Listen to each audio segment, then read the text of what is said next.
right. Third time's the charm, I suppose. We're going to talk about Alien Colony War by David Barnett.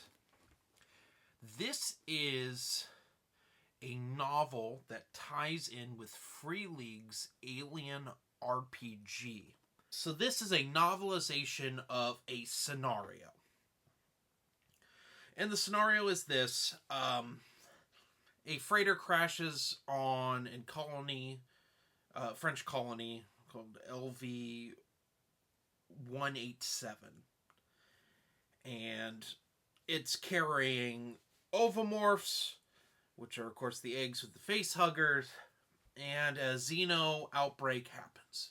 That's the gist of the scenario that this book is a novelization to.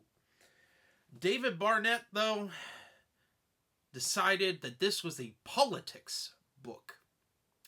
So let's get into David Barnett. David Barnett is a UK political journalist first.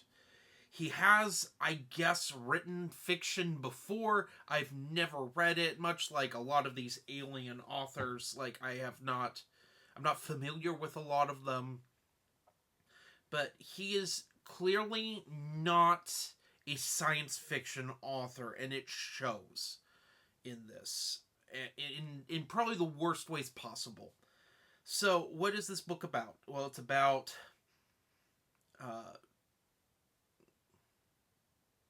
who's our frickin' android? Forgot the characters. So this book's about Chad and Davis and Chair. Chad is Amanda Ripley's husband, who we have never met, but we know he exists because there's some offspring at some point that are Ripley offspring that have a different surname. So she had to be married at some point, and I guess she's married now. This is post-Aliens, and I'm thinking post-Alien 3, although it doesn't really matter. But the point is that the xenomorphs are starting to get more well-known in the galaxy. The LV-426, the Acheron incident, has already happened. Amanda and Zula and all of them, they're all older. And that's something to point out in these books going forward in the continuity. They all seem to take place after Aliens now. Whereas before, everything had to fit between Alien and Aliens. We're now moving on to things have to take place post-Aliens, possibly post-Alien 3, although it's really hard to tell, at least for me personally. I can't figure out if it's between Aliens or Alien 3, how much time takes place between Aliens and Alien 3. I'm not 100% sure. So, anyway. So Chad's Amanda's husband. Davis is, of course, the combat synthetic we've seen from Brian Wood's Aliens Defiance and other Brian Wood work, as well as Alien Prototype, where he doesn't really have a body anymore. Well, now he has a body. He has a dog body. He's a combat synthetic in a cockapoo body, which I think is supposed to be a funny thing, but it doesn't. The joke doesn't land. Which there's a whole stupid subplot about Davis trying to become fully human, which is his arc that is not done well at all. Meanwhile, we have Chair, short for Cherokee. Shy from the last book, it's her sister, because Cheyenne and Cherokee, because they're now Native Americans. I don't know if Shy was a Native American into Cadris. I don't really remember. It didn't matter one way or the other. Chair is a crybaby reporter that just kind of sucks at everything. She has this whole arc of when she and Shy were kids, Shy fell off a grain silo and broke both her legs, and Chair feels guilty about this Because in her mind, Shai never actually forgave her. I don't know if this is true or not, because we all know that Shai is the queen of burning bridges, so it could be very possible that that is the case. It doesn't really matter. There are three primary protagonists of this book. We have the two colonists that are surviving on LV-187, which is a doctor of petroleum oil, and her daughter. Her daughter is the one who initially found the ovomorphs, and though I'll get to more of that when I get into spoilers. But we also have the New Albion people. So much as, like, Inti Cadris was the United States versus Iran, aka the United Americas versus Iran, which is what it's supposed to be. This deals with the Three World Empire, which is the only other big faction from Earth that we haven't talked about on this channel before. The Three World Empire is the United Kingdom and Japan form an empire at some point, and New Albion decides that it's too British for that, and they claim independence. And it's an allegory for Brexit, which even blind people could see coming. And it's really, really cringe and embarrassing. I get that David Barnett was probably very unhappy with the whole Brexit situation. I'm assuming if I were a UK citizen, I would be too. But this is just bad writing 101, and how to really date your book is just to really dig into modern 21st century politics. Oh boy, and we get a lot of that in this book.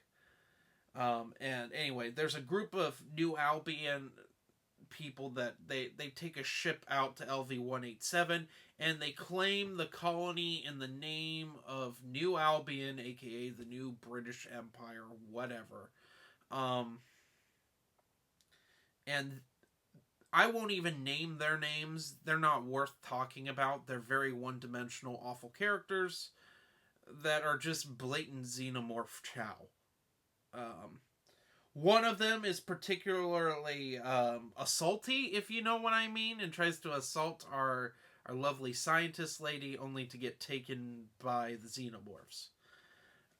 And then he has a weird arc, which we'll get to. It's barely an arc. Calling it an arc is actually being very generous. There's something that happens to him, and it's very embarrassing. So let's get into spoilers. So we have this melting pot of characters that do not get along with one another. If this were written well, that would be an interesting storyline, kind of a Night of the Living Dead situation.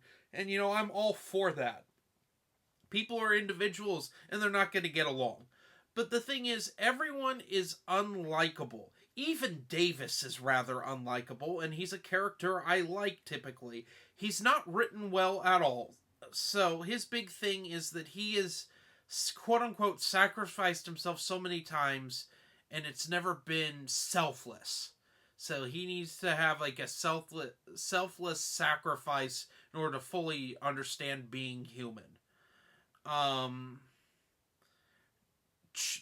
Chair gets her like moment in the spotlight where she rescues the little girl, but spoilers, the little girl isn't really a little girl, it's a synthetic, because the scientist's daughter, real daughter, died of a disease.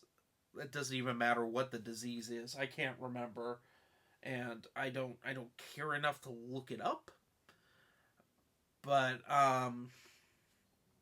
she figures out that she's a synthetic because Davis kind of tells her, and I think so we keep seeing this video of her encounter with the ovomorph, but we're never told all what happens. So is she impregnated with a specialty xenomorph, because it's been 9 days since their encounter with it, the Ovamorph and the Facehugger. But it's like so obvious that she's a synthetic because that's like the easy way out.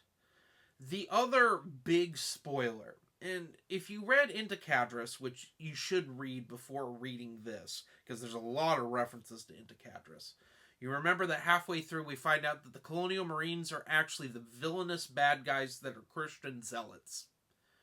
Well, in this, the Colonial Marines are the villains, but also New Albion's military is also somewhat villainous, but not as villainous. So, the Colonial Marines are the ones that set up this whole scenario from the beginning. Why?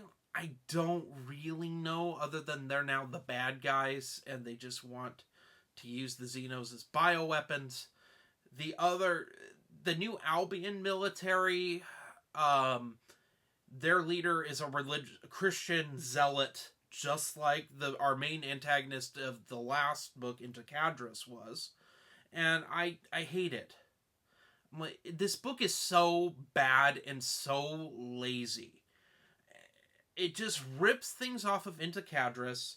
We have a whole chapter where Shai's and Chair's father just goes on and on about the only thing that matters is politics. And that's like Chair's whole existence, is that everything's politics and everything sucks. And it's like, well, if you have that outlook on life, of course everything's going to be terrible. And I'm so sick of, like, these authors doing this crap. It's so bad. I don't want to... This book is so stupid and boring. It may be the worst thing I've ever read in my entire life. The only weird thing that, like, happens is that the assaulty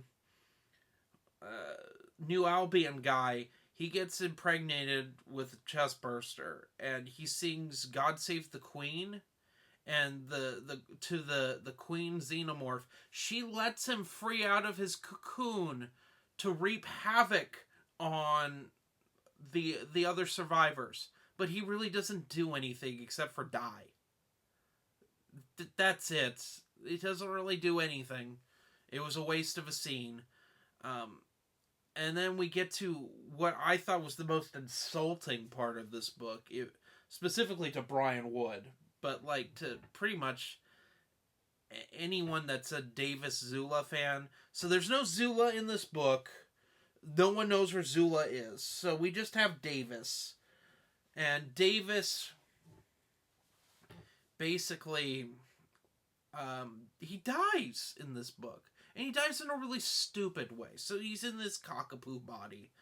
And the queen, when the Queen Xenomorph is killed, she causes, with her acid blood, this, like, reactor malfunction. And everyone's stuck on the planet still. And it's like... The humans can't go into... to stop the reactor because it's too radioactive and too hot and they'll melt. So Davis has got to do it, but Davis doesn't have opposable thumbs. So he needs to have the little girl synthetic do it. But technically the little girl synthetic knows how to do it. It's just that she's a little kid and she's programmed to be a little kid, so Davis decides this is the sacrifice he's been waiting for to understand being human. So he sacrifices himself, and I think it's just a waste. And it's really badly done and ham-fisted and cringe. Unlike with, like, Into Cadris, where most of the characters I hated died, a lot of them survive in this. I mean, pretty much all the New Albion people were wiped out. But, like, I was so hoping Chair would die. You don't get that satisfaction. I wanted Chad to die just because he's the most boring nothing burger of a character, and it would have been something. But he didn't die. I don't get it. Why have Chad in this if you're not going to really do anything with his character? And that's the thing. Nothing's, like, happens. this book, with the scenario I described to you, dear viewers, was like something that would have been like a fun, straightforward, typical Xenomorph story, but instead we have to have a political cringe fest, and that's what this book is. It's a political cringe fest. Oh, the quote unquote colony war that's in the title of this doesn't happen till near the end, and then it barely happens. So either have a scenario novelization book which is like by the numbers, colonists trying to survive xenomorphs, which would have been fun. It wouldn't have been something new. You wouldn't be reinventing the wheel, but you could make it fun, add some new variants of xenomorphs. It would have been a grand old time. Or you make a political thriller about how the colonies are using xenomorphs as weapons on one another, which I think is the goal going forward with these books. I wouldn't be surprised if they didn't even try to do this, but allegedly we now have continuous continuity. So who knows? What would I rank Colony War? Well, quite frankly, this might be the first novel. I don't know if it's the first thing I've given a 0 for, but it's a 0 out of 5. I may have given a 0 to some of the single issue comics I used to do on Comic Book Throwdown because I read so many comics. It's very hard for me to remember what I rate things in general, let alone single issues that I read almost a decade ago. But yeah, Colony War gets a 0. It is the worst alien book I think that's ever existed. And unlike how a lot of times I'm in the minority with my opinion, although I think people are starting to have about enough of the modern political agenda in these alien books. This one was hated from almost the get-go. I just remember people tearing this book apart on Reddit. Like, it's so stupid, it's so ham-fisted, and it's so lazily written. I mean, it just steals from the previous book. If I were Alex White, I would sue, quite frankly, because it is so copy and paste. It is almost like copyright infringement levels of plagiarism. I don't know.